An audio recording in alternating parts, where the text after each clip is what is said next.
The Cleveland Guardians haven't even played their first game of the 2023 season yet, and they can't keep anybody healthy, even their manager. More on that in today's episode of Locked On Guardians. You are Locked On Guardians, your daily podcast on the Cleveland Guardians, part of the Locked On Podcast Network, your team every day.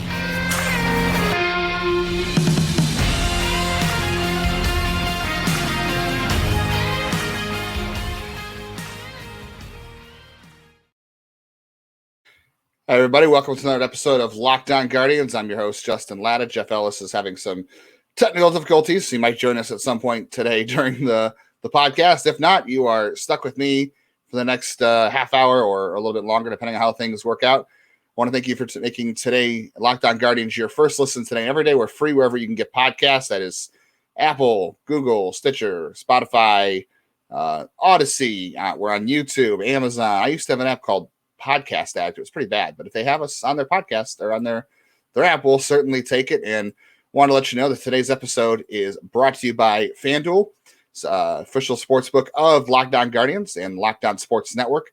Make every moment more. Visit FanDuel.com/LockedOn to get started today. All right, so we talked about Terry Francona, or I'm sorry, Terry Francona. Their manager is even having injury issues, but once again, Tito plus food equals injuries.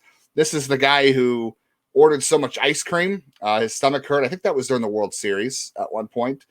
He had the popsicle thing, I think in like 2014 or 2015, where he ate so many popsicles he was getting sick.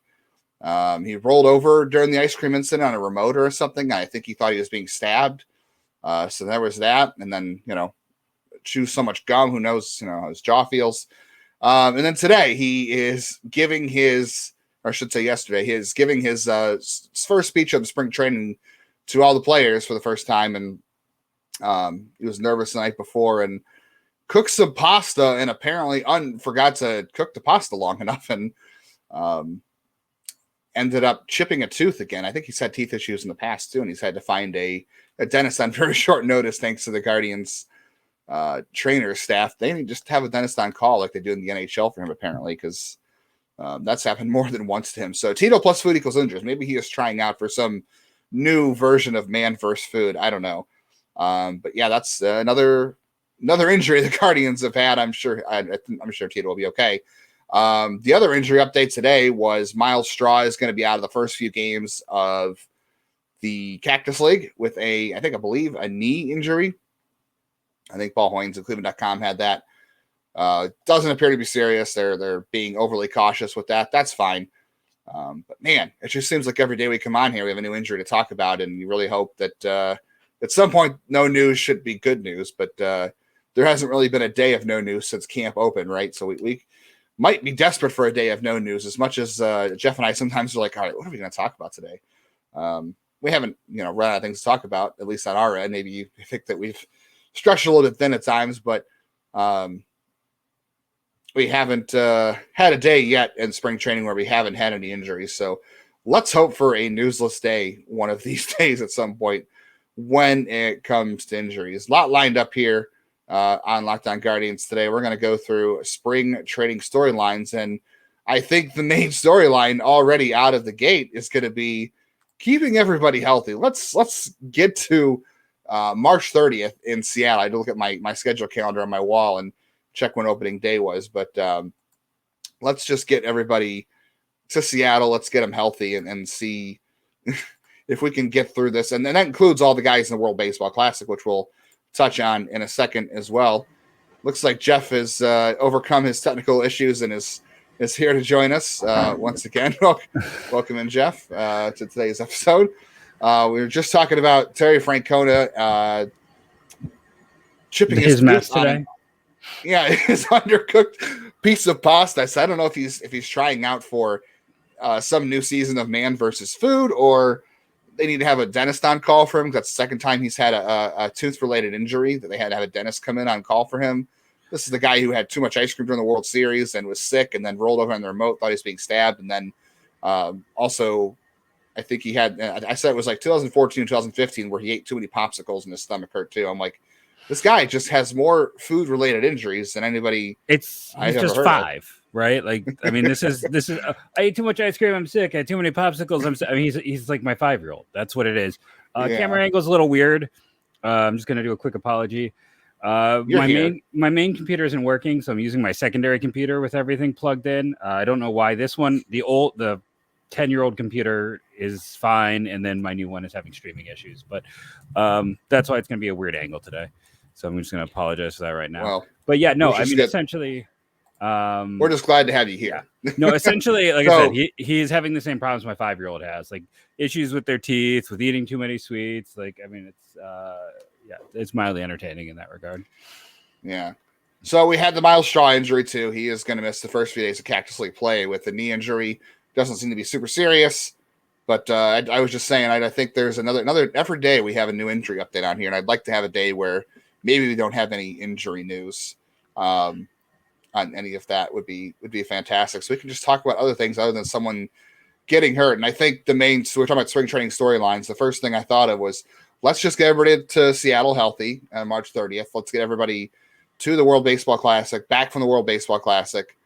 Let's get to March 30th in the season. Let's get everybody healthy because we all know the World Baseball Classic at times can lead to some injuries, and let's hope that is not the case. But I think that's everybody's spring training storyline, right? Is let's how can we keep guys healthy? And so far, Cleveland has not had the best of luck. So let's hope that the rest of the spring training they can try to manage people's health, and hopefully everybody comes back from the World Baseball Classic in proper health. No, I agree. That's just health is the name of the game, especially when you look at last year. Cleveland had, for the most part, fantastic health. And then you look at the other side of it with the Twins. And if it went, the other way where Cleveland had terrible luck, which was the year before with their starters, how quickly it can all turn on you. Yeah, they did not lose a ton of games to injuries last year. I don't know the exact number, but they were pretty healthy. I mean, you had, Jose Ramirez missed some time here and there with the finger issue. You had, obviously, James Karinchak was out early in the year, coming back from injury. Plesac and Savali had their injuries. But outside of that, I'm trying to think of anybody else. Like, I know Oscar Gonzalez had a quick trip to the injured list. And then unless you want to count the Franville weirdness. Yeah, who knows if he was he injured? Was he injured? I don't know. But as far as people who were on the playoff roster, everybody was pretty much healthy. So, it was a pretty good year health wise, and you hope they're not due for any regression there. But everybody's young; they should have some depth, and as tough as that'll be, they won with a young roster last year. If they have to bring in new guys that are young again, they've got guys ready to step in. So we'll see. But yeah, keeping everybody healthy through spring training. Maybe being young is the key to health, right? Like, I know obviously like guys like Espino and DeLauder are hurt and they're young, and Cody Morris is 26, but he's never really been healthy. But maybe the key to being healthy is just having a young roster, not having a bunch of like 33-year-olds who are have aches and pains and pulls from playing 6 or 7 years. I know you need some veterans, but I don't know. Maybe there was some sort of reason for that. No, I agree. When you are younger than most AAA teams, it does. Listen, I'm in my 40s. You just randomly wake up sometimes in pain. So it's definitely a situation where being in your 20s is going to help that. I mean, when you don't play a sport. Yeah. I think one of those big things, though, in general is like, listen, everything so far has stunk, but like nothing is backbreaking. And that's essentially where I am. If it's not backbreaking, I can deal with the rest of it. Yeah. Speaking of not backbreaking, Jeff, I have some great news for you. You can make your first bet at FanDuel, a no sweat bet. We are past the midpoint of the NBA season as the All-Star game and all that good stuff is over, but it's still the perfect time to download FanDuel, America's #1 sportsbook. New customers get a no sweat first bet up to $1,000. Just download the FanDuel Sportsbook app. It is safe, secure, and super easy to use. You can bet on everything from money line to point scores, all the other good stuff. I just checked the odds for Cleveland. They are at plus 135 for AL Central Division title. They are still the slight favorites above the White Sox, and the Twins just below them at plus 250. I don't know. I still feel like I'd put the Twins in front of the White Sox. That's just me. Agreed. Yeah, even though they signed the Twins signed Donovan Solano, I don't think that's really a a needle mover there for me, but that is news, and I don't think it's going to move anything. If you wanted to do college sports, you can bet on the College World Series. We're watching a lot of college baseball. LSU is the odds-on favorite still with plus 500. I would not bet on them because, Jeff, what is it? No number one team has ever won. So yeah, it's never, that's the way to it's go. a slog. It's definitely a slog situation. Give me Tennessee at plus 650, or give me well, I don't know if I like Vanderbilt either. I think I like them. Wake Forest plus 1,300. Wake Forest is a good roster, dudes. Give me Wake Forest plus 1,300. So don't miss your chance to get your no sweat first bet up to $1,000 in bonus bets when you go to FanDuel.com/lockedon. That is FanDuel.com/lockedon to learn more and make every moment more with FanDuel, an official sports betting partner of the NBA. So this is going to be kind of a little bit seat of your pants, just because we didn't get a chance to discuss things because my multiple computer issues today. So yeah, I'm looking forward to seeing what pops up here. I've got all surprises for you. The next spring, the next spring training storyline after injuries and getting people ready for the World Baseball Classic to go in fully prepared to play those games is breaking in a new backstop and finding a backup backstop. Say that like 5 times fast. See if you can do it real quick. New backstop and backup backstops. No, I can't. I know myself. I am self-aware enough to know, like, no, that's for the best, though. I'll fail. I didn't write that with you in mind or anything. Trust me. I don't know. It'll be interesting to see what happens this spring with Mike Zunino, first time catching, Shane Bieber and all the guys on the staff, getting used to all that. Austin Hedges last year had the PitchCom set up pretty good to talk to the pitchers and had some special messages, as it were, to them on his PitchCom. Ones we cannot repeat on this show. Yeah, this is a family-friendly podcast, so we cannot repeat it, but that tells you what it actually said. But that was an important part of the season last year. It was the communication and the PitchCom from Austin Hedges to the starting pitchers and all the pitchers. So Mike Zunino is going to have to come in and do that. Essentially, this should be Mike Zunino's only year. We'll see what happens. Hopefully he's healthy.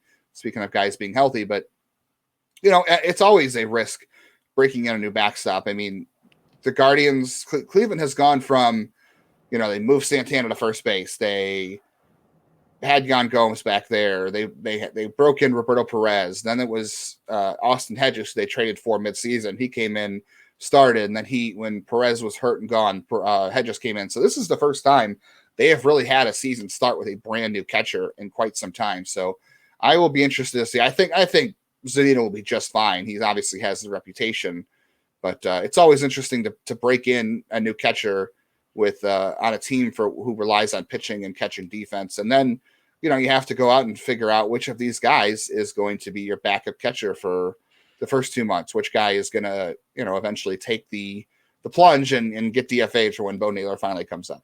Yeah, it's just that temporary thing, right? This is the, what was it I saw this week? Old friend alert: Rene Rivera finally retired. Speaking of people who filled that temporary role at Bart's, but yeah, they're kind of looking for the next Sandy Leon, Rene Rivera. And there is a chance Melbus could turn into something. I'm not saying he's going to turn into a starter, but I think you and I both agree he's got a chance to maybe be a career backup. At least there's something interesting. Cam Gallagher's on the decline, but I think, again, since Melbus is interesting and Cam is not, and I should just say MB because I know I'm butchering his name. I think there's a good chance it ends up being Cam just because he's the one you are more okay with losing.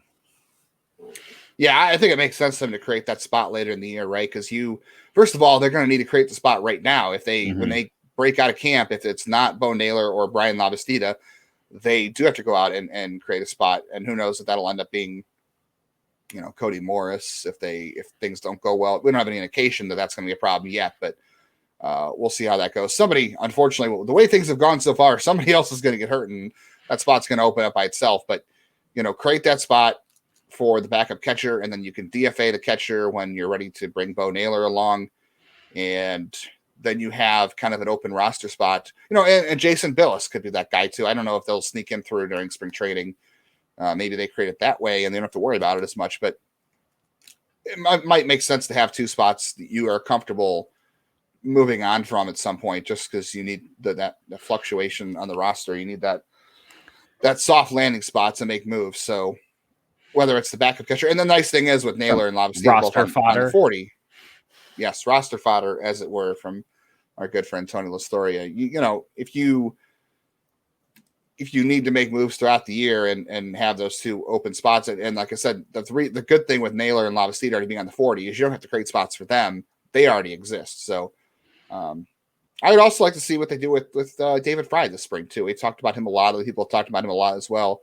I would like to see how they handle David Fry this spring to see if there is a real chance that they either use him or they, when Naylor comes up, to have him as a third catcher option, because you could potentially DH Naylor and then still have Fry on your bench, because I think we all know that Terry Francona likes his catcher safety blanket on the bench. And like, I mean, there's a world, it's catchers, right? There's a world where you could be down to a third string catcher, a fourth string catcher at some point during the year. Like, that stuff happens, and it has happened multiple times recently in the past few years. You know, I believe we have been down to needing an emergency catcher multiple points. So it's like figuring out whatever that pecking order is important. The one thing I'm always going to say is, like, Austin Hedges as a leader and his connection was like fantastic, and everyone loved him.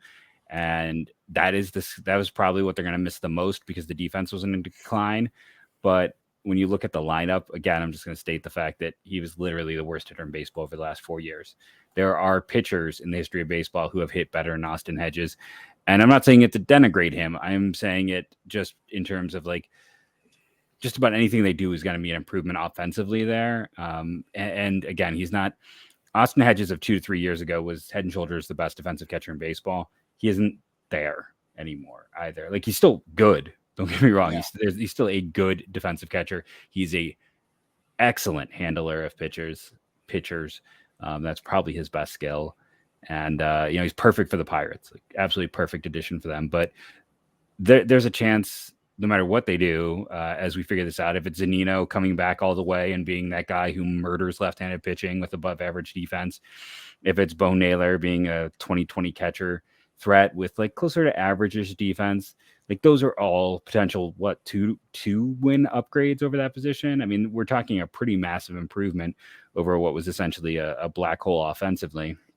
So I'm personally intrigued to see how it plays out. And then I'm still very curious to see what Lavastida can do, just because we learned from Bo Naylor a year ago, like, don't quit on these guys. Mm-hmm.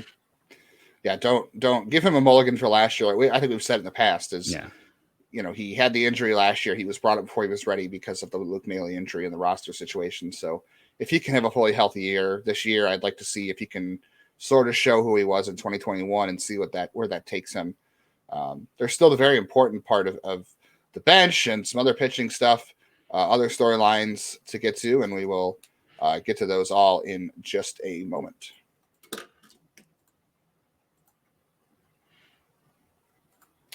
All right, Jeff. I was gonna leave this one for second to last of our spring training storylines, but since we are on the topic of all these backups, build a bench, Jeff. Build a bench for us. How are you? My daughter to that store, right? Yes, that is. Go to the store and build the Guardians bench and explain your reasonings, because I think this is one of the best storylines of spring training, because it's not often you get a team with the average age of less than a AAA roster have so many positions settled. And it's a nice thing to have, especially coming off of a division title and expecting to win another one. But they've got to figure out how to build a bench. And usually that consists of, veterans. And this is not going to be the case for Cleveland. So how are you building a bench? I know we've had a mailbag podcast about this before, but how are you building your bench, and take us through it? Are we assuming a 4-man bench? Are we assuming 5 starters, 8 relievers, and then a 4-man bench? What do you think Tito's going to do? Let's just go with that. I would think 8 relievers and a 4-man bench. Yeah. So who is your 4-man bench, and why are you going with that 4-man bench? And how are you going to incorporate them into the lineup? Because, like I said, these are young players. We're not talking about the Jordan Luplow benches, the Michael Martinez benches, where you don't care if this guy plays once a week. These guys have to play, because what are you going to do with Tyler Freeman sitting on the bench 6 days a week? That's not good for anybody. Yeah, there's that part of me that wants to be a jerk and just like, do something ridiculous here. But honestly, it's like, if we're looking at this very seriously, what we think they will do and what is logical, I do think Cam Gallagher, and pretty much from the beginning, Give myself the pat on the back that like the minute they signed him, I said, I think this is probably their backup catcher. Just through logic, like no inside information, no anything else. Other than like he is a warm body who knows the division, who you also don't feel bad about losing in a month or two. It's not necessarily a month or two with Naylor. Let's say they need a 40-man spot. Let's say they decide that, you get to June, maybe, we'll give ourselves some time and someone gets hurt and Espino and Morris aren't ready. And they're like, you know what, let's bring up Bybee or let's bring up Williams. Like if they make that call and they need a 40-man spot, like, and Lavastida playing well, you could see a situation where they just, move on from a Gallagher, especially if he's not playing well, call up the young kid, is more of a backup role. Or, maybe they decide it's time to shift to Naylor. You can see a lot of ways for it work. And this is just a long way of going, like Cam Gallagher is a sacrificial lamb, he is there because we know he can do it and he knows the division and he's that vet and Tito loves a vet catcher. And yeah, I think he's there. I like the idea. I know some people don't love this. Gabby Arias playing everywhere. I think he can play pretty much everywhere with that arm. And, he's got good feet and athleticism. Let him be this kind of like super sub. I have always been a fan of the idea of the super sub. I've had a lot of guys over the years I thought could be that guy where they play almost every day by, okay, this guy's getting an off day today. This guy's getting an off day. Like you're able to rest players or have them play DH and have that guy move around the lineup, maybe handling multiple spots. I've been looking at guys who I thought could be that through the years. And if that's Gabby, then that's great. And, being a right-handed bat is also useful for this team as a platoon guy. So, we can question the swing, but the hitter ceiling is higher with Gabby than it is with Freeman. And, I'm going to go for the higher ceiling in terms of outcomes. If I'm talking about a limited number of at-bats, even in that super sub role. And I think those are the two easiest. So for me, last two spots, I go back and forth on Will Brennan just because, he hasn't been in the minors that long. Like, the 2019 season, I'm not sure if he actually played any. I can't remember if that's back. Oh, he did. Did he? Yeah, he did. They, it's like they back before when they actually let guys play in their draft years. But then he didn't get any of 20. So he's only had 2 years in 2 full seasons. Like he did get some in 2019, but it's like, does he need more reps? Short would season. Would it be helpful for him to get more reps? Do you want him sitting up here, especially if they're going to do this like Gabby Arias role, and like Brennan being another, it's like unless you're going to just platoon him with Oscar Gonzalez, he's not going to play a ton. And if you're going to, the one thing you'll say is maybe he's the potential left-handed bat. Am I wrong to think like maybe he we talk about the other players needing at bats. Doesn't he still need reps? He's got less reps than in the minors than Freeman or Gabby Arias.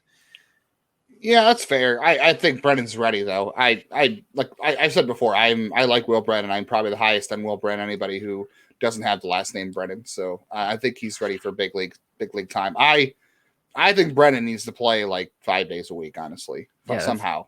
That's the problem. I don't know how you get there. And that's the one thing where I'm like, maybe instead of Brennan, it's Palacios because you're okay with him playing once or twice a week instead of, that's my big debate between those two. Like, do you want Brennan in there every day, every time, or are you okay with him getting less reps? Or basically being there as insurance in case Oscar Gonzalez can't duplicate his own. And again, people get mad when I say this. It was an unexpected performance by Oscar Gonzalez last year, and we can state that because they didn't put him on the 40-man to even protect him. They were okay losing him in the Rule 5 draft heading into last year. So, he is that kind of protection in case Oscar does not repeat what he has shown. He might, but we'll see. And then, this is the whole thing where they just don't have any. They don't have the depth like last year where, Carlos Vargas being put on the disabled list is very unusual for them, but they didn't have a choice, right? Mm-hmm. They had to acquire that spot. So it almost feels like Ty Freeman by default, because you look at who else is in the minor leagues. You're not going to put Juan Brito on. You're not going to put on Tena or Rocchio or Martinez. You're not putting on Noel or Valera. And that only leaves you with Palacios. So you almost by default, essentially is going to be Ty Freeman and Gabby Arias. And then your only debate is Brennan versus Palacios, unless I'm missing something. Yeah. Yeah, I don't know. That's why I'm saying this is a good spring training storyline, because how are they going to decide on their bench and how do you get playing time for these guys? And we've talked about it. We talked about it yesterday, really, but just I think it warrants more discussion because, like I keep saying, your bench is usually filled with guys who are veterans and usually play a specific role. This year and last year, that's not the case. You have every day at bats for a lot of your starters, but you have guys you want to work in the mix at some point. You have to. Especially because they're young. You can't just bury these guys. So I'm with you. Personally, I would say I would love to have Maybreeze Valoria on the bench. Cam Gallagher's, fine if you want someone to DFA. If you want just a body, you can the DFA to create a spot whenever, but you've still got to create a spot for him to begin with, and that has to be through Jason Billis or somebody else. I would rather, if you're going to do it, because the idea is you're going to bring Bo Naylor up whenever at some point. Like you said, maybe it could be Lavastida. I don't know. But at some point you think you're going to bring Bo Naylor or Lavastida along. No matter who it is, they're going to have to play. You can't have them come up here and play, 1 day a week. So if you bring one of those catchers up, I think if you create a spot for Valoria or Gallagher, it doesn't matter. You are willing to DFA Gallagher, but you're not so much willing to DFA Valoria if things go well, if you think there's still some upside to be had there. But if you've already created the spot for him and you're bringing up Naylor or Lavastida, you don't got to create a 40-man spot for him. So you can send him back to AAA and he can go catch and be on the 40 and be your emergency catcher without having to DFA that spot. I know it makes things a little bit tighter, but you can figure that out later. Guys get hurt. We've already seen enough injuries in spring training where God knows what's going to happen. He has no option left. So he can't even be sent down without going through waivers. Oh shoot, you are right. That is a great point. I missed. Okay. I'm gonna change my answer. You're right. I don't know if they're willing to. Yeah, let me go with Gallagher. I would prefer Valoria, but you're right. No, if Gallagher gets claimed off waivers by somebody, I don't think they're going to care Valoria, and they may not care about Valoria either. Maybe we're overrating it, but to me, I think we both agree that Valoria has more upside, and the throwing arm matters so much with the rule changes, which you're going to get to. I think you could make a case he is the third best catching prospect they have. Yeah, I know he's not technically four. I don't know if he's a prospect, but you could make a case that I'm higher on him than Berglund or a lot of the players, in terms of pure catchers. We from our prospect draft, we saw how barren they are. So it's not great to lose him. Yeah. So, all right. I guess I'll agree with you on Cam Gallagher, which I'd like to see Valoria, right? That creates a difficult conundrum I didn't think of. Arias to me is a no-brainer as a backup. Put him everywhere. He can play everywhere. I'm keeping Will Brennan on the roster as well. I think against right-handers, there's no reason that Will Brennan shouldn't be playing right field with Oscar Gonzalez DHing or Josh Naylor DHing. You can have your pick of how you want it to go each day. If you need to give Bell or Naylor a day off, there's no reason that this guy can't play 5 days a week. You can find a way to make it work. And I don't know if Brennan's going to have platoon issues or not. That is one thing to worry about. But Tito seems to like to play his guys though. There's not a lot of time for backups.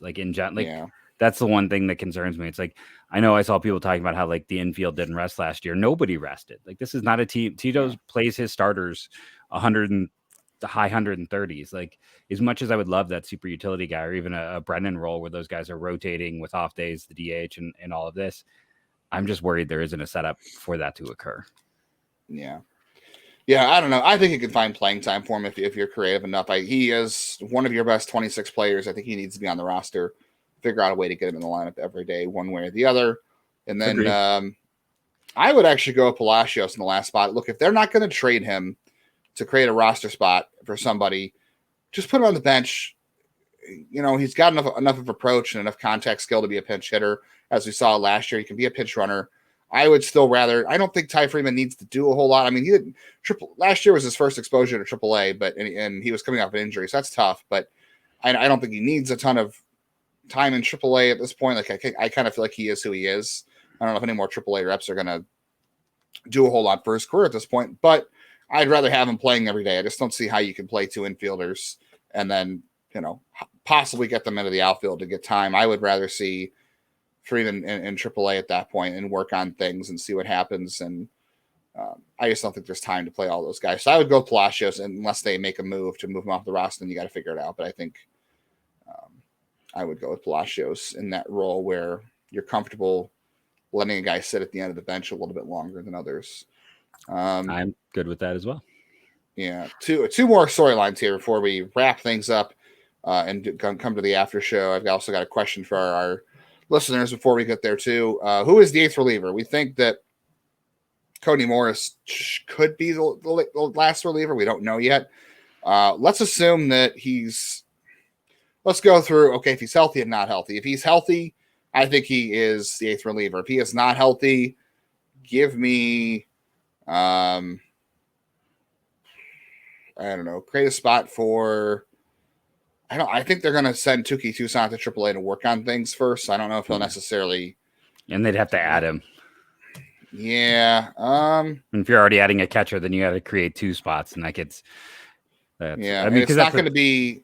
It's not going to be Andrew Misiaza because he's hurt. That really stinks.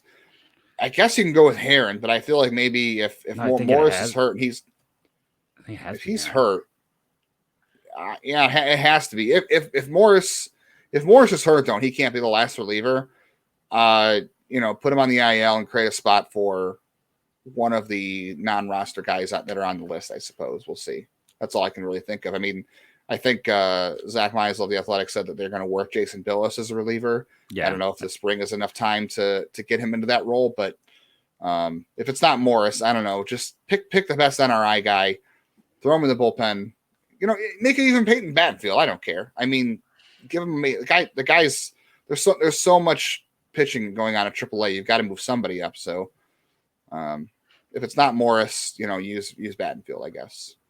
I agree. Morris is the one who makes sense. If he's not healthy, it's Billis or Heron. I think that if they're already clearing one 40-man spot to add a catcher, and that could then be Richie Palacios, which then really means that they'd have to play Heron because they don't have, or Freeman because they don't have choices. Like it's like who are they, unless they're going to put, a Morris on the IL, which they might do again. We'll have to see. They're just so up against it that I think I wouldn't be shocked if it is Billis, if they really believe in him. And I mean, he should have been converted to a reliever a long time ago. I don't know why the White Sox didn't do that. Getting, their hands on him and the chance to work with him and have him as the eighth guy where he's essentially the mop-up reliever while they, try to work through some things. I have a feeling that, like, at the end of the day, if they're going to have someone, I'm going to say if Morris isn't healthy, I say Billis first. And then the only reason I might think Heron, Heron's got great stuff. He's going to be there eventually. Is Tito, I think, would like having another lefty option to kind of free up Henches for just a blanket back inning role instead of he likes his lefties. He likes being able to go, even though loogies don't exist anymore, he still likes having the option of having kind of a modified loogie, having someone to go in that role. So I think Heron and Billis are about equal as long as Morris isn't healthy.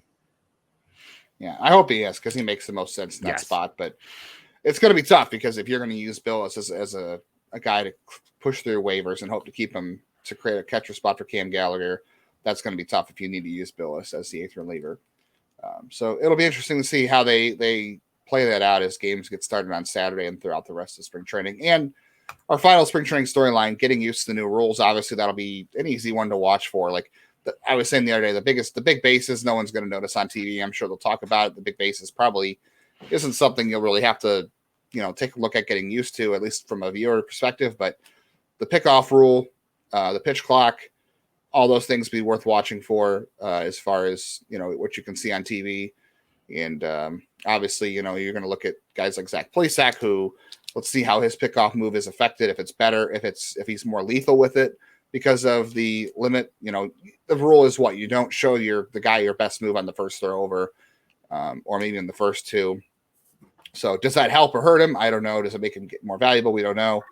And then obviously, James Karinchak and the pitch clock for him. There's really nobody else in the roster, I think, that really you look at who you really worry about with that role. So, and then the pitch clock too, and then the pickoff rule in terms of Cleveland hitters, they ran a ton last year anyway. They're going to run more. So I don't think that's something to watch, but I think, they're going to steal bases regardless. And then the other one is the shifting. I guess we'll see how they adjust their defense shifting wise and who gets a lot more shift aided or lack of shift aided singles in spring training. Are you going to see Josh Bell and Jose Ramirez and Josh Naylor pull a lot more ground balls to the right field for base hits? If, is that an indicator of things to come? I still think, to me, the biggest one's going to be the pitch clock. I think it's going to have the biggest effect. Cleveland's got a lot of, and I know we all tend to default to 99, but they got a lot of guys with some, moving parts and pieces to their windup. And 99 has experience with the pitch clock in the minors. He might be more well-suited than others to deal with it from having actually experienced it. So while the tendency is to point him out, I think for a lot of pitchers, it's going to be a big change. He's one of the few, he's one of the guys who has experience with it. Most don't. For a lot of the younger guys, at least there's, again, that experience. I think the shift is a little overblown for most guys on this roster. We kind of went through that this season about how, it's a percentage of a percentage that actually, it's a percentage that actually go there, and then a percentage of that percentage when the shift is on, because it's not always on. And then it's a percentage of the ones that actually go to those few spots. So yeah, I mean, I know Josh Bell talked about it, but the data didn't seem to reflect that he might actually benefit that much. So it'll be interesting to see, but I feel like the pitch clock, and then I think teams are going to run wild. I'm not predicting like some Vince Coleman 80 stolen base seasons for anyone, but when bigger leads, bigger bases, I think that's going to be the change. It's like all of a sudden stolen bases are going to become the inefficiency in baseball. That is my prediction right now. Like being able to steal a ton of bases, being able to take advantage of the rule changes are going to help it. There's 2 to 3 different rule changes that are all beneficial to stealing bases. So I just think that's going to be maybe that's the biggest thing. Like that I do think that's going to be the market inefficiency, and that's why they went out and added Roman Quinn, who we don't really talk about, but I think that's why he's here. He's just, the dude's fast. Like they are chasing speed, and I think that maybe that's why Oakland liked Ruiz so much. Like we talk about, people get mad about the Sean Murphy trade. They really wanted Ruiz. Why? Well, he gets on base and he's fast. So I think speed is going to be a much more important part of this game than it ever has been in a big way. Why do I like him? Because he gets on base. When I point at you, I want you to talk. Good money love reference there. I'll be curious to watching Mike Zunino throw out runners and see how his arm looks too coming off that surgery. I know it was his non-throwing arm, but obviously the Cleveland did prioritize throwing, and the no pickoff rule is going to impact him, so can watch that as well. Speaking of baseball ideas, before we sign off on the audio portion today, I wanted to ask our listeners, we've talked about this off the air a couple times. Fantasy baseball season's coming up. I've got, 6-7 drafts coming up in the next month. If you're interested in fantasy baseball and you would like a Locked On Guardians fantasy baseball league, if you would play, I'll set it up. Just let us know, whether you find us on Twitter, email, I don't know, however you find us. If it's on YouTube comments, whatever you want to do, let us know. We can set it up for whoever wants to play. If it's not an even number of teams, we can do a Roto League.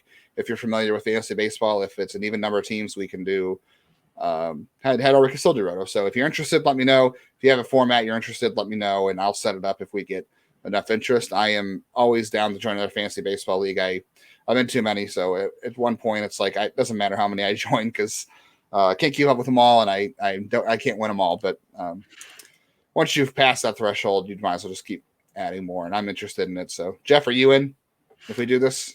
I mean, I could try. It's been a while. I'm not much of a fantasy guy. As much as I love my OOTP, maybe I can do an OOTP league one of these days with people. But I don't know if I have the time to really. And it's weirdly strange time commitment. But I'd try. I'll lose, but I'll try. Well, that's good. Make our listeners feel better that they have a free win each week if they play you. There you go. Yeah. Sign if you want to do a fantasy league and you want to feel good. Tell us we want to create. Tell us you want to do it. I'll create it. You can be Jeff every week and feel good about yourself. Feel smart about baseball. So let us know in the comments on Twitter, wherever you find us. Thanks for listening to the audio portion. Again, downloading, subscribing, going to YouTube every single day really helps us. Really appreciate that. Thanks for continuing to listen to us and stick with us. We've got much more planned and got hopefully a fun interview coming from Arizona next week. We'll let you know about that as we confirm plans with that guest, and lots more to get to. So stick around if you're watching on YouTube or if you're watching on audio or listening on audio. head over to YouTube here in a second as we continue the show. But for now, go Guardians, go.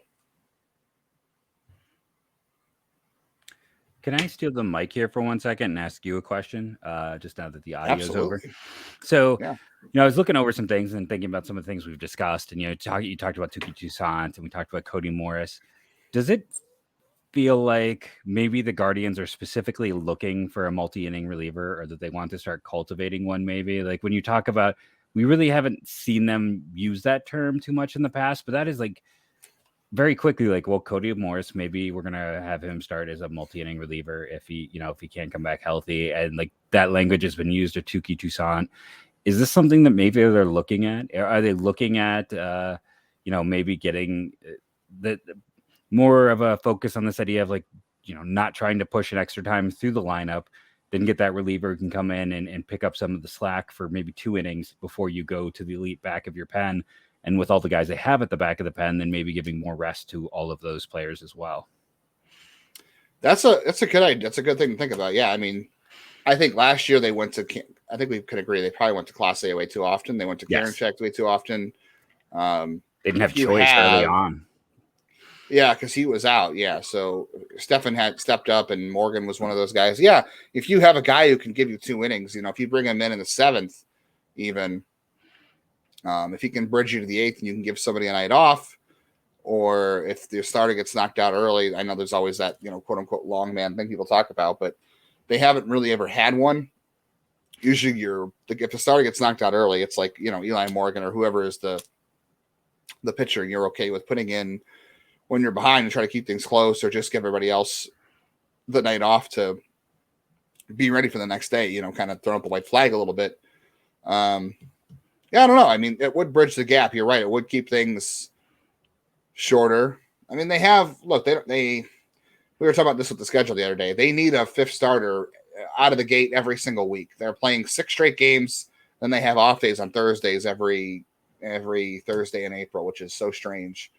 And then May, they have most Thursdays off except for one.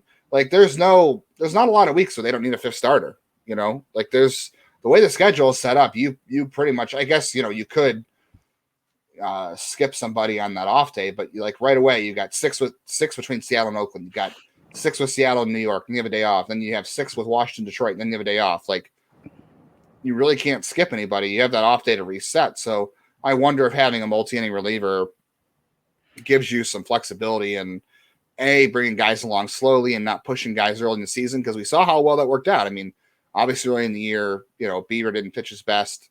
Other guys didn't pitch their best. But come September, all those guys were pitching their best baseball, right? So that seemed to work. And with the way the schedule's set up, maybe they want to try that again.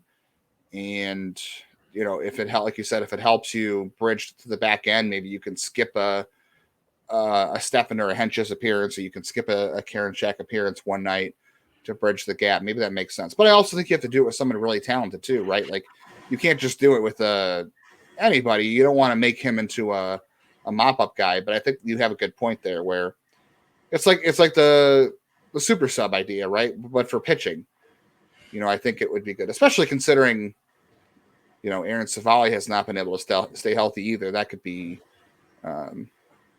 another way to go with that. Try to keep him 1 time through the order, 2 times through the order. Yeah, it's kind of the Chris. I always talk about Chris Stefanski, even though he didn't keep it up. Like there was that time where he was the guy who kind of did this role, and I mean, it seemed like it was going to be. I think back to. I mean, I think I was at Scout or I was at IBI at the time, and I remember having the discussion with Mike Cattery about like maybe that's the future of relief, is like that multi-inning type of guy, that multi-inning type of role. And it was the old way of relief for a while. Yeah, but going back to it in a way, and getting, specialization is here to stay. It's always going to, but they're with rule changes, they're trying to not make it as much, but trying to find that guy. And I just think it's interesting that for a team that really hasn't used a multi-inning reliever, we're hearing that term with multiple pitchers right now. So it's interesting. I don't know, like. They're smart, right? We know they're ahead of the game. It's interesting to kind of go, like I said, to look at the players they've added this offseason, all of them, from the big guys, from the Bells and Zuninos, even to someone like Roman Quinn, where like, that's about the speed change, and adding Tuki Jasant might be that really like there's something behind almost every one of these guys. You can kind of, maybe I'm reading too much in the tea leaves, but I think you can see where they're thinking or the benefits of potentially where they think there could be benefits with. It's going to be a dramatic change this year just because there's so much change. Like, I don't think any of the changes themselves are big, but I think when you put a bunch of small things together, it's a big thing. So it's going to be interesting to see how all of these little things, the job of a pitcher got a lot hairier this offseason. It did. That's why we said catching is so important. But the Morris thing might be out of necessity. Again, we don't really have any proof that being in the bullpen makes you any healthier than you did as a starter, but that might just be more about a necessity for Morris. But the Tuki Toussaint thing is certainly interesting. And like we said the other day about the drafts, they are always looking for an inefficiency. Maybe this is one of the creative ways they are looking for some sort of inefficiency. Yeah, I had someone reach out to me that was interesting. I wish I could give him credit and be like, hey, that's what Bill Walsh did with the Niners in the 80s. Like, was taking the sliding injured talent. So just, I thought that was an interesting comparison someone hit me up with on the Twitter. So we'll have to see what happens with that this year. Yeah. Speaking of innovating, the one thing you've talked about, we haven't really discussed that on the show yet. Maybe we will in the future more in depth, but is the younger brother theory that you have. Yes. I don't know if you want to dive into it today. It might be too long of a topic to do. No, I can do it quickly. I mean, I even have a Drive document I'll share out called Younger Brothers, and I just am collecting a list. And what I've been working on in this whole idea is legitimate prospects. Like, I feel like the younger brother ends up eclipsing the older brother. Like Delman Young, Corey Seager. Corey Seager. It's like Delman Young. I think Dimitri ended up having the better career. So BJ was Justin Upton better than BJ? Yeah, I think BJ was the older one, right? Richie was probably better than Jamil, but you go through now. At the same time, I also don't count like Jose Ramirez and his brother, because like Jose's brother probably doesn't come over if he's not Jose's brother. So I'm looking for more legitimate ones. Jax Griffin or Jax Groshans and Jordan Groshans. Like Jax or Griffin. Yeah, no, it was Jax. Jax, both legitimate draft prospects. Alec Manea. Nailers. Monea's older brother was in the Mets system for a while. So it's just this idea that I think younger brothers often end up, and I'm just collecting a list so I can like figure out the percentage of this. I'll have to dig it out and see, but that is my theory, that younger brothers are often have a higher ceiling or end up being more productive. I think Steven ended up being better than JD Drew, things like that. You can go through the list of players, and it often bears out that way. And I was just going through the list I have, and that's the theory. You mean Tim Drew wasn't the best of the three, unfortunately? Oof. He was really, I mean, that's one of those guys as an adult, when I went back, I'm like, he was their number one prospect for a time. And then you look at his data in the 90s and you're like, why? Like, boy, we did not understand numbers, apparently. Right. Was he part of the Grady Sizemore deal or the Bartolo Colon deal? I think they sent Tim Drew to Montreal in that deal, didn't they? Was he? Or what did they do with him? They traded him. Yeah, no, he went to I Montreal, always get him and Zach Day mixed up. Zach Day was the Milton Bradley deal, I want to say. I thought Zach Day went for I could be wrong. I Jake Westbrook. I thought Zach Day was the Jake Westbrook trade. I thought Zach Day and Jake Westbrook both came from the Yankees in the David Justice deal. Oh, I see. Their connection. I'm going to go to Tim Drew's over.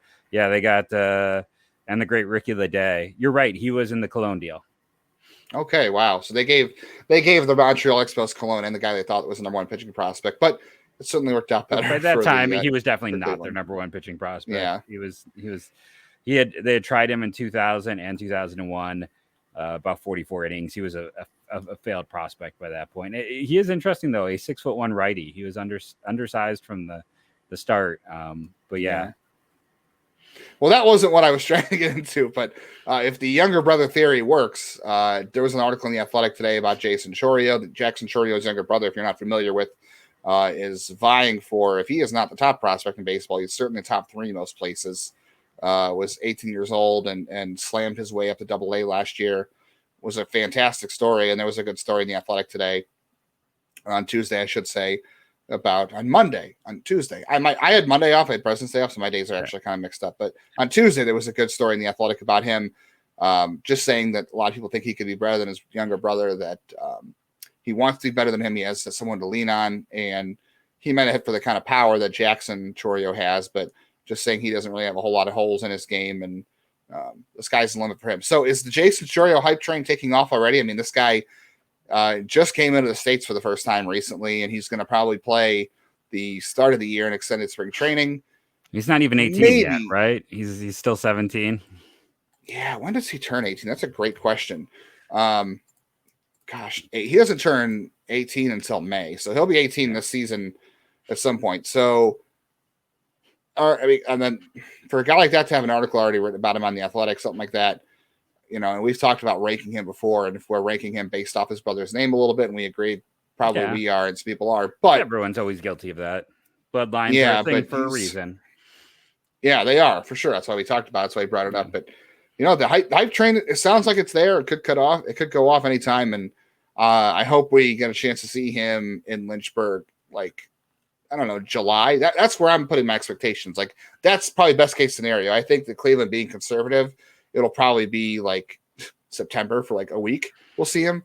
But you know, I think Jackson forced his way through the system. I don't know. Can we haven't even really seen him outside of like an Instagram video, which is wild. So, like, is this a guy we think that could change how Cleveland moves their prospects quicker? You know, they're not necessarily taking that slow approach. I know that's often with draft picks, but I feel like if he forces their hand, he'll force their hand. And you know, the benefit of getting them up there quicker is then you're not stuck with the situation they're stuck in with guys like Valera and Noel, where you're adding them and wasting option years. Where you know, I think they're kind of seeing that it's worthwhile. I have him 15th in system. I think you were somewhere similar. It's like he is the top 15 for me is definitely a thing. Like that grouping, he was the last guy I ranked of that like secondary tier. And 16 is guys like Noel, Halpin, and Messick, who I got bigger issues with in the next one. But for us, the hype train's already taken off. But I think the league-wide hype train is absolutely taking off with him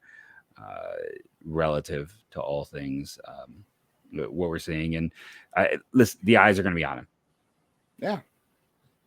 Yeah, I like I said, that's why I hope we see him in Lynchburg sometime this year. I hope he forces their hand. That would be best case scenario for everybody. So we'll see what happens. But if you have the Athletic, I highly recommend. If you don't have the Athletic, I highly recommend doing it if you have the means to do so. It's super cheap, and then you're supporting good writers like Zach. And then this story, who wasn't written by Zach, Maria Torres. Yeah, she's done a good job with other prospects in the past. I think she wrote something. Was she the one that wrote about Joey Kintill, or was that Zach Buchanan? Oh, no, it was Zach Buchanan. You're right. Okay. Well, he does this stuff from time to time, too. She did a couple good stories on some Guardians prospects. I feel like she does a lot more. Some of her stuff is, and hopefully this doesn't come off the wrong way because her last name is Torres, but I feel like she's done a lot more work of late with some of the Latin American players. Yeah, I think she did with Elvis Jerez, who was doing a charity. I think that's one he did. She did. That was last year. Anyway, good article. Check it out. It's, you know, the Jaison Chourio hype train is, if it's not taken off, it's probably going to be pretty close. Speaking of I keep saying speaking of today. It's my crutch word at this point. Outfielders. Jeff, did you see this today? Speaking of article, I keep saying speaking. I'm going to say that word until it doesn't make sense anymore. I'm just going to get it out of my system. But anyway, did you see the Fangraphs article with David Lorella speaking to Josh Barfield, the Arizona Diamondbacks farm director? Yeah, I looked at it. It was interesting to see like Barfield farm director. Boy, I love that trade when it happened. I thought he was going to be the answer at second base. That wasn't why I asked you though. I know. But yeah, Grady Sizemore working with the Diamondbacks. That is a kick in the cornflakes, man. Come on. It's interesting because, like, you know, you and I have talked about he's our white whale for this podcast. He's our, you know, we're Captain Ahab, and that is our white whale. We are both huge fans of Grady Sizemore. We basically both say, like, you know, if you look at like the when you talk about there used to be a thing with, I think it was Bill James back in the day, like the Smokey Joe Wood corollary of like Hall of Fame talent for guys who like were really good for a shorter peak. You know, Herb Score is another one before his injury. Grady Sizemore, I think you and I both agree, was going to be a Hall of Famer. If he didn't get hurt, he was going to be a Hall of Famer. That's the type of guy he was. But it's interesting that it's like Arizona, because he was from Washington. He was he was from the Northwest. His wife is from the Cleveland area. I think he married a centerfold. I think I can say it that way and not get in trouble, from the Cleveland, Ohio area. And so his wife's from here, he's from there, and then they end up in Arizona. It's like they're making a triangle. I don't know. Maybe him and Barfield overlapped, right? Maybe they were buddies, and it kind of came from that. Yeah, I don't know. That was my thought. Is him and Barfield must have been.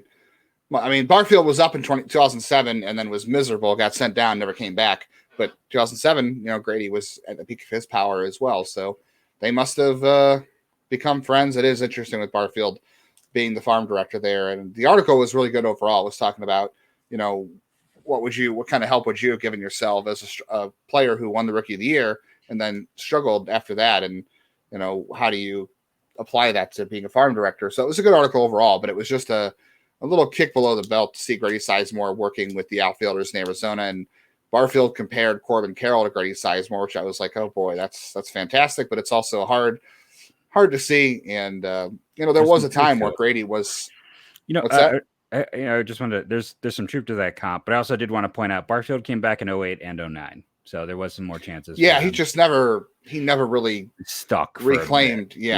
He never reclaimed things. I actually didn't like that trade, by the way. I liked Kevin Kuzminoff. I saw him a ton in Lake County back when I was a lot younger than I am now. Barfield was worth 3.1 WAR that year with San Diego, and then a negative WAR for the next 3. It's kind of crazy. Like, he was legitimately good. Like, he's a weird player. And he had bloodlines. He wasn't he had a brother who played too, I think, but he was the son of Jesse. Yeah, he's the son. Sons are another thing too to look at too. Sons in that comp. But yeah, I didn't like that trade. I know Kuzminoff didn't have a great career after that either. I mean, he was better. I mean, that's no doubt that he ended up having the better career. Grady at one time was like a coach in spring training for Cleveland, and then I guess that they didn't keep up with that, and now he's working with the Arizona guys. Like, for me, it's Jim Thome, Grady Sizemore. I guess I would go Jose Ramirez. I'm talking about like guys from my childhood. And Jim Thome works for the White Sox. No ill will, because that's where he lives. He's very close out there. I don't know if that's just one of those, jobs you have because you're important to the organization. But you have Jim Thome working for the White Sox, and you have Grady Sizemore working for the Diamondbacks, I guess unofficially. But the two favorite players of my childhood I have no affiliation with the team really right now, and it bugs me. I bring somebody home. Like, I know we have Carlos Baerga, and I know a lot of people love him, and there's Fryman, there's John McDonald, but like, man, Travis Hafner, I guess, is part of the coaching tree too. But I just have a hard time picturing him as a coach. I interacted with him at an All-Star game once, and it was he was gruff. He wasn't mean. He was a very gruff individual. Like, Carlos Baerga set up shop like in the middle of the concourse, so everyone that walked by would talk to him. Like, he just loved the attention. And then there was Travis Hafner was just like, yeah, I'm here, but I'm not here. I can see that. Yeah, it was just entertaining from that. But still, I'm just gonna say that bugs me a little bit. I mean, I want them both to be happy and do whatever they want and be close to their family, but it's like, man, that really is a bummer for the teenager in me. Do you have any more points? Because I did want to give our shout out that we didn't get to adjust. I thought, have some fun with the college stuff. Okay. Let's save that. I got one thing. Okay. So I got one thing we can scrap from our plans. Well, I want to do this one real quick. Okay. Yeah. Okay. Yeah, one thing I want to go through. Did you happen to see the captain's promo nights this coming up this year? I saw if your name is Richard or Dick, it's specifically the Dick night. Don't edit us or get mad. You get in free if you bring your ID too, because you've had it rough enough. That's the only one I saw. I think that was thanks to Stephanie. She's always good at catching those things. She was the person on Twitter I saw retweet that. But yeah, no, they look like they are having fun with promo nights. Yeah, you have May 13th. You have Richard Night. That's a new one there. You can, if you're watching on YouTube, you can see this. It's Richard Night, free ID.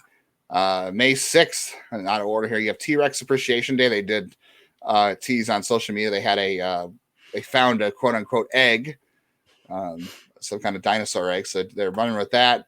June 16th, random jersey night by Zach Meisel. First of all, they misspelled his name first. I thought that was hilarious because he always goes on about the proper spelling of Zach, and it's always with a K.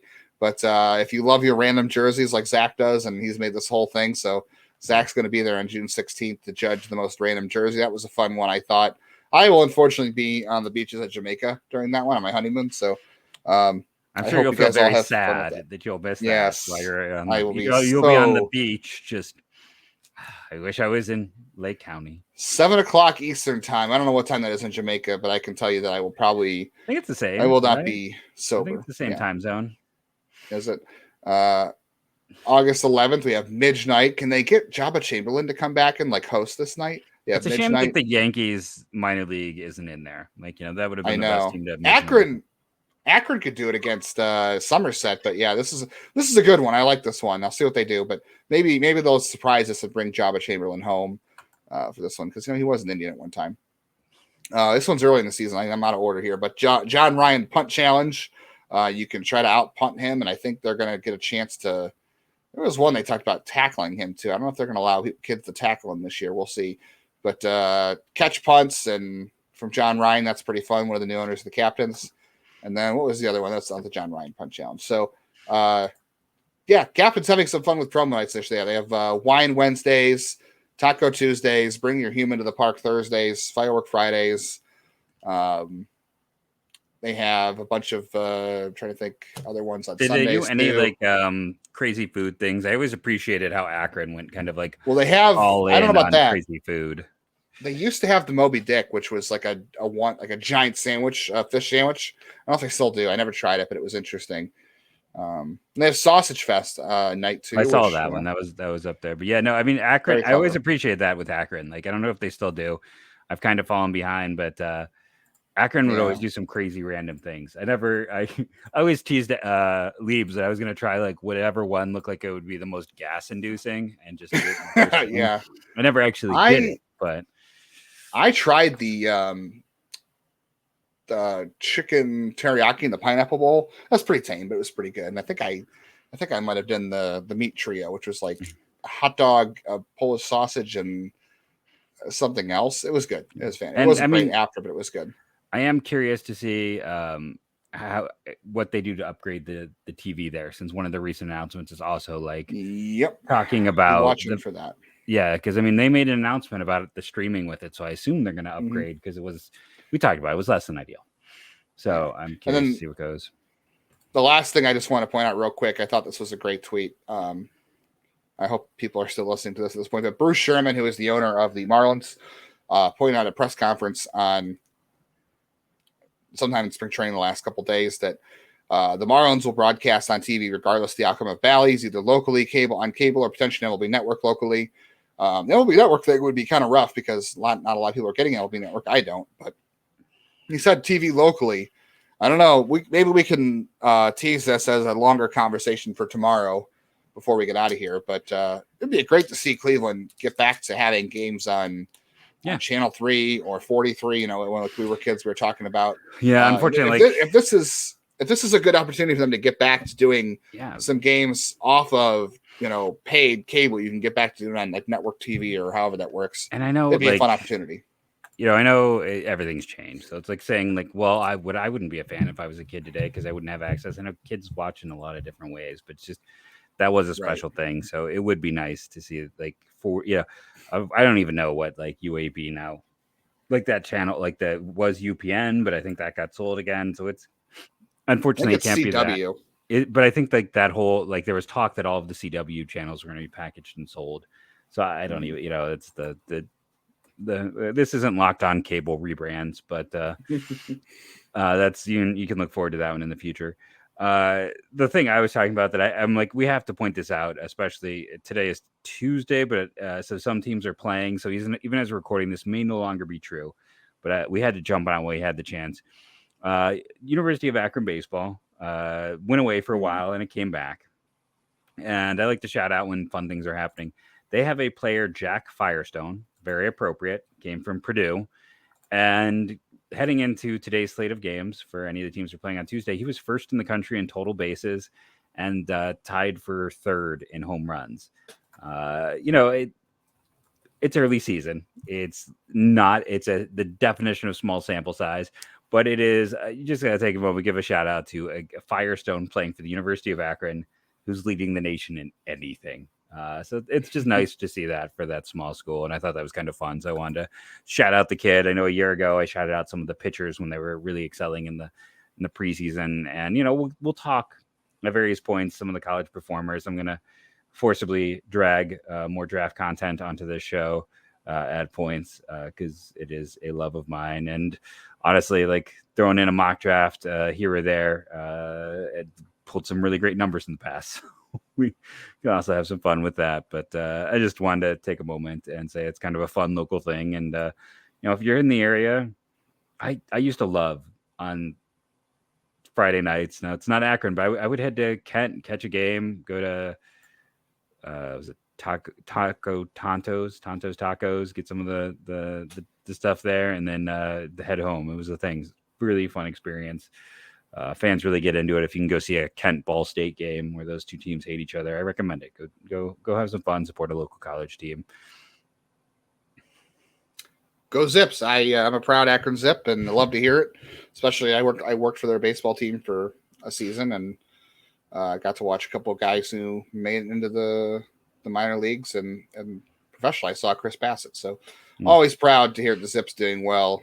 Since in basketball they lost to Toledo pretty bad tonight, but yeah, that's not Locked On Zips. If anybody wants a Locked On Zips, I got to see Brubaker in his last. I got to see Brubaker start there right before that was the final season. Yeah, I think I did. I think he was injured maybe when I was there. I can't remember.